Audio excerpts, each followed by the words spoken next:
Hi guys, and welcome back to my channel. The case that I'm going to be looking into today is the case of Robert Fischer. It was suggested that I look into it via Zoom because it was an interesting case, so I figured I'd do a video on it because it is very interesting and he's actually a fugitive still on the run. I'd just like to let you know, I mean no disrespect whatsoever to anyone I'm going to talk about. I just gathered this information off the internet and compiled it into a video for educational purposes.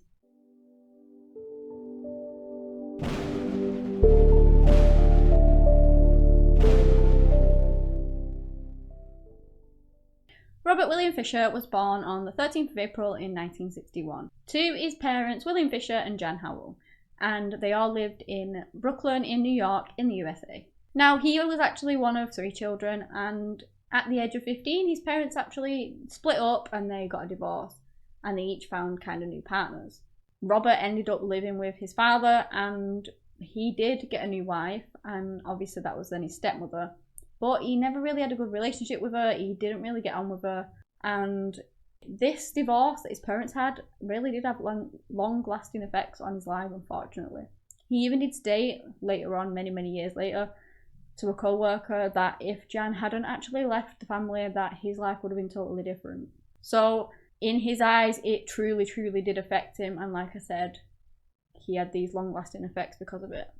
Eventually, when he turned 18, he went on to move to San Diego and he joined the Navy. After 4 years, he was honorably discharged, and he actually went on from there to become a fireman.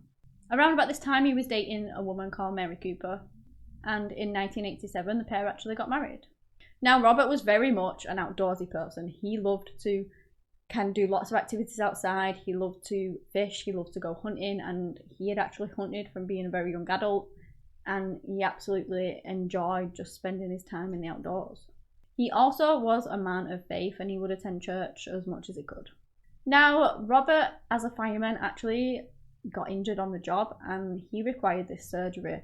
And it was actually back surgery, but obviously a lot of things can go wrong with stuff like that. So even though Robert was this planner and things like that, he decided that I guess it didn't really fit in with his plan because yes, he needed this essential surgery, but he might not have been able to work after it, and then what would he have done for money? So he planned it all out. He delayed the surgery. He kind of got this fund behind him so that he would make sure that him and Mary would have been okay. Happened that something did go wrong and he couldn't then get a job, and then they'd still be okay. The family would be alright because they'd have this money behind them. So that's what he did. Now, eventually, when he was at a stage that he felt it was appropriate, money-wise and things, he went on to get the surgery, and it went as well as could be expected. It was a success, don't get me wrong, but the thing with like back surgeries and things like that, he still had a little bit of pain, and he would walk kind of awkwardly. You could kind of see it as he walked, with a slight limp and things like that, but the surgery went as well as it could have gone, really. Nothing truly went wrong with it. In the early 1990s, the couple moved to Arizona, Scottsdale, which is kind of this really beautiful place that is very low on crime rates and things like that, and it's just generally thought as this very safe place to live. He then became an active member in the Scottsdale Baptist Church, and he went on to get a job at the Mayo Clinic as a surgical catheter technician as well as a respiratory therapist. Mary and Robert go on to have 2 children, expanding their family to now 4. They have a daughter called Brittany, and they have a son called Robert William Jr., who they shortened to Bobby, and so that's how I will refer to him as. Now it comes to 2001, Brittany is 12 years old and Bobby is 10 years old. Brittany was just generally this lovely little girl. She was really into her faith as well. She would help out at the church and be really involved in that, and she absolutely adored it. She would talk about it all the time. She was also a very intelligent girl, and she was very well behaved as well. Bobby was more a fun-loving little boy who kind of took after his mother in that sense because she was the same. She was just this fun-loving woman who just loved life. He loved life so much, and in the same aspect, he took after his father as well because he also enjoyed his outdoor activities. And I have read somewhere that he also partook in this hunter safety course, and Robert would actually quiz Bobby on it, kind of like a fun thing where they would bond over, and it's just something that they both shared because they both enjoyed it. Although there is a little bit of speculation around that, which you'll find out later on. So they created this family that from an outsider looking in would think that it was this beautiful family. They had this wonderful life. They had all these friends. They would go to church regular. The people around them that knew them all loved them. But there was a dark side to the family as well, because Robert and Mary would fight a lot. Mary would often call Robert's mother, and she would tell him things like how hard to please he was and how strict he was, and she was kind of felt like she had to be this kind of yes sir wife. But Jan would just tell her, well, that sounds familiar, because basically that's how his father was, that's how her ex-husband was. And I'm not sure whether in the end that is why she decided that they would get a divorce. I don't know on that one, but she just basically told her that she needed to stand up to him, that she couldn't just let him keep doing it. She'd have to say something, because otherwise he would just carry on, and she would have to stand her ground and actually just tell him. This led to these huge screaming matches that the neighbours heard, and generally it would be Mary's voice that they would hear. So they would hear her screaming at him. They'd have these rows all the time, but her voice was the one that they'd hear. Not saying that Robert didn't say anything back, because I'm sure he did, but she was a lot louder, I guess. Maybe he was one of them people who, when he argued, his tone stayed the same and it never risen, but obviously hers was. So they did hear her saying things like, "You're worthless, I could have done so much better than you, I wish I'd have divorced you," and things like that. She was saying quite hurtful things, but on the other hand, we don't know what Robert was saying. Like I said, he must have been saying something. Surely he wasn't just sat there silent. Just because we didn't hear him, we just don't know what he said. Robert was described by many people around him as this different kind of guy. He was very intelligent. People actually thought that every time they spoke to him, no matter what they said, he kind of just analysed it as if he was judging them in a sense. And he was a very, very serious kind of guy. And he was a very meticulous planner with his life. Now, by all accounts, with Mary, he was very harsh. Like, I have seen on a few instances, Mary was making these home videos and she was showing off, say, I don't know, children's outfits that at Christmas time they're dressed up, and he would just turn to her and say to her, "Turn the camera off." I wouldn't really say that he was nasty with it, just kind of very serious, and you can see that in his eyes. You can literally see how he just goes, "Turn the camera off," how serious he is. But Mary didn't seem like she was afraid of him, because she'd just be like, "Oh yeah, in a minute, I'll turn it off in a second." So she didn't like jump at his will when he told her to turn it off. So it didn't seem like she was frightened of him, on those videos at least. But it did show that he was this cruel, cold, kind of distant guy towards his family. I have read as well that once he actually turned the garden hose on Mary when she actually spoke up to him, and he just soaked her through with it. He would apparently only allow her to paint the walls white, and I believe she made these quilts and things, and he would never allow her to hang any of them up in the house or anything like that. He was very, very controlling. I did also read that he was very embarrassed by his son Bobby not liking hunting and fishing, which, like I said before, I have also read that he did take the hunting safety course, so I don't know whether he did enjoy the fishing, the hunting, or not. Maybe that was what his father kind of pushed him into and he didn't really enjoy it. I don't know. So take that one with a pinch of salt. I also did read that Bobby and Brittany were kind of forced to try and learn how to swim by Robert when he pushed them into the water off his boat. His hunting partner, Sandy Gillespie, said they were crying, Brittany was screaming, and he pulled them both back in the boat and he said, "Now there, how's that?"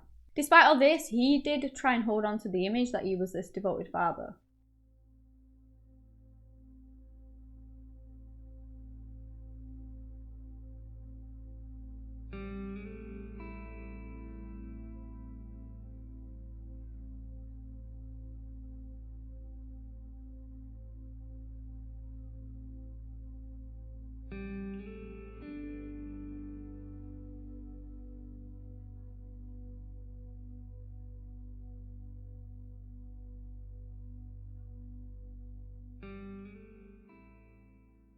Mary's mother, Jeannie Cooper, told the investigators Robert didn't socialise with other people very often for fear of getting too close to people and ended up losing them. Not only that, his friends also did see that side of him, because they were all out on a hunt, as they normally would, in the forest, and they actually shot a moose. Now, when they went up to this moose and they were gutting it, Robert put his hands in kind of got them all covered in blood and just smeared it all over his face, which is very odd. And his friends thought it was odd too, to the point where they actually stopped going hunting with him. That wasn't the only reason. I do believe that they felt he also didn't practice hunting safely either, so they did eventually stop going with him. Robert also did have an affair at one point in his marriage. When he had kind of injured his back and after he'd got the surgery, he was in pain and things like that, and to try and help, he went for massages. And apparently he then did have a fling, at least, with one of the masseuses, and he ended up getting a UTI from that. He had it treated, and then he went to his pastor because he wanted to confess what he'd done. He felt guilty, and the pastor told him basically to go and tell Mary and that he should come clean to her. Obviously Mary was upset by this, but they did eventually work it out after spending like some time apart. I guess they came to the conclusion that the family was more important than maybe possibly a fling that maybe didn't mean anything. But it does seem that it wasn't a truly happy marriage. It all came to a head on the 9th of April in 2001. Mary took Bobby to church where he had a class that day, and Robert took Brittany to school where she had this ceremony that night. So they each took a child each to different places, and then they all kind of went home later on that night. It was around 10 p.m. that night that neighbours once again reported hearing a screaming match. And this went on for quite a while. Robert eventually came out of the house. He took the dog Blue and he jumped in Mary's Toyota 4Runner and off they drive. He's then caught on an ATM withdrawing money. This was around about half a mile away from the home. He withdraws $280, which is the maximum that you could withdraw for that day. And then he simply drives off. The next morning at 8:42 a.m, there is this enormous explosion, and it was followed by this huge fire that just completely engulfed the house just so quickly. Obviously neighbours rang the authorities, firefighters. 74th Street North, there's just an explosion up a volley and a fire. And they came around so quickly, and when the firefighters got there, they were concerned because they could smell something, and they told them that burning flesh has this distinctive smell, and they thought that there was some people inside. But they, at the same time, they couldn't actually get in the house because there was this air rifle ammunition and paint cans in the house that caused these sort of mini explosions, and this blaze was over 20 foot high. All of those factors forced them to keep their distance, and so they couldn't run into the house to try and save whoever was in it. So when they did eventually get inside, they found the charred remains of 3 people.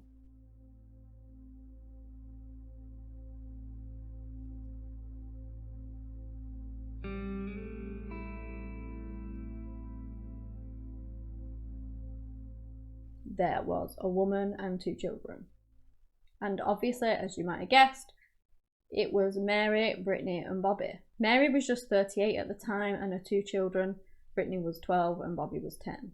They found the bodies in their beds, and the detectives kind of said that they looked peaceful in a sense, and that worried them, I guess, because you normally would smell a fire or hear something, and that would obviously prompt you to try and get out of the house. Maybe they would have found them under the bed or somewhere else, not actually just lying in bed as if they were unaware what was going on at all. Because why hadn't they actually tried to get out? Well, it was later discovered that they'd all been killed prior to the explosion. So Brittany and Bobby had their throats slit literally from ear to ear, and the cuts were so deep that it had nearly decapitated them. Mary also had her throat slit too, but she'd also been shot in the head. And that's just totally horrendous to even think about.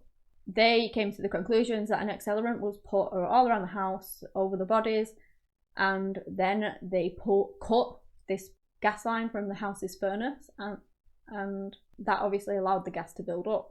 As it built up, it then eventually reached the hallway where there was a candle lit.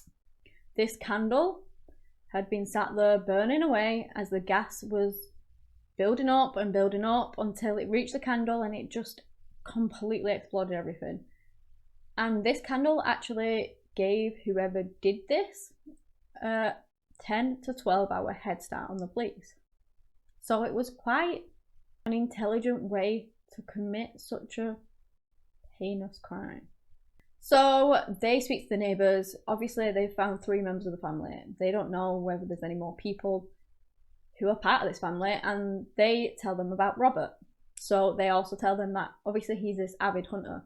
He would go out all the time and go hunting in the north, up in the forest, and sometimes he would be gone for quite a while, and it's not unusual for that. So they started putting out appeals. They were trying to get Robert to come home, make sure that he was safe at least, because they didn't know where he was. They didn't know what happened to him. So they put out all these appeals and things like that so that he would come home and they could let him know what had happened to his family. Anyway, as time goes on, they do the tests and things, and they actually find that the gun that shot Mary in the head was a .357 Magnum, and that was one of the guns that Robert actually owned. So it immediately shifted from trying to find Robert as to make sure that he was okay to trying to find him because he was their main suspect. They didn't let it go on the media though. They didn't let it go out that he was a suspect because that would impede the investigation. More likely he's not going to come home if you put it out on the news that he's wanted for the murder of his family. So they just kind of kept the appeals like they normally would, but it did actually get leaked. And after that, I do believe the police figured that they weren't going to get him home that way. There were actually a few sightings of him coming in and things once they put his description out and realised that he wasn't coming home under that pretense. So they obviously asked for the public's help, and they got a few sightings in a small town. This town was called Payson, and it was next to this huge forest, which Robert was very well aware of. He knew the area like kind of the back of his hand. That's where he went all the time. Even in the pitch black, he was said to have known these areas, and that's where he would obviously do his hunting. There were a few sightings of him reported. There were a few sightings of him reported with a woman, and there was also sightings of Mary's Toyota. And the police did think that these were credible, so they thought that he was certainly in that area. And again, that was an area he was very familiar with. Then on the 20th of April, the last kind of piece of physical evidence as to Robert's whereabouts surfaced. And that was when the police found Mary's Toyota 4Runner and their dog Blue in Toronto National Forest. This was near Payson, which was 100 miles away from Scottsdale. The car had been abandoned, the dog was outside, kind of protecting the car in a sense, but Robert was nowhere to be seen. Inside the car, they did actually find a cup with a fingerprint on it, but they didn't find any more fingerprints, just the literal single one on this cup. Not only that, a week prior to this, he had gone to this area with a friend, and it was then believed that he'd actually been scouting the area because probably this was his plan and this was where he was going to end up. So he was kind of scouting the area to see where he could best hide or something like that. Now, I found odd, the police did also find a pile of human excrement near to the passenger door. Obviously, that implies that it was Robert's, but it's not been confirmed, and I don't know why. Whether it was a final mock to the police or something like that, I don't know. Although the police searched the area, kind of the immediate area where the car was found, they only actually searched one of the few caves that was located around there. And as I said, he was an avid outdoorsman, so experts actually do believe that he probably could have used these caves to survive him. He could have used them as like a hiding place before he escaped. He could have maybe took his own life in one of them, or he could have actually died in one of them due to low oxygen levels. But these caves were just never really looked into apart from one of them. So really, I do believe that they should have focused more on the caves. But at the same time, the weather was really bad. It was snowing, it was freezing. And it did actually eventually end up to the point where they had to stop the search. They just couldn't do it anymore because the conditions were that bad. So that could have been the reason why they didn't explore more in the caves, why they didn't go back and look some more. After that, I don't know. The spot where his truck was actually found was just less than a mile from the Fort Apache Indian Reservation. And this is an area that the police never actually searched. Don't get me wrong, it was a strictly no hunting, no trespassing kind of area that was well known to the police. But what I didn't really understand, and I've seen an interview as well, why didn't the police actually reach out to the tribe about searching the area for him? So even though they found his car and they were under high suspicion that he had done it and that he had murdered his family, they never found Robert Fischer. And to this day, he's still in the wind. The case did go national and there were like so many tips coming in, but unfortunately nothing came of them.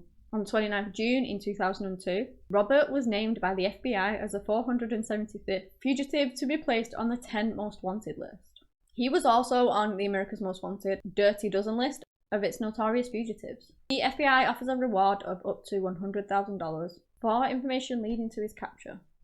There was also an incident in 2009 that happened. These tourists were taking photos of themselves and stuff, and in the background they captured this man. Now, when this man actually realised that he was being caught in these photos, he approached them and he told them to stop taking photos, and he said, "I've killed once and I will kill again."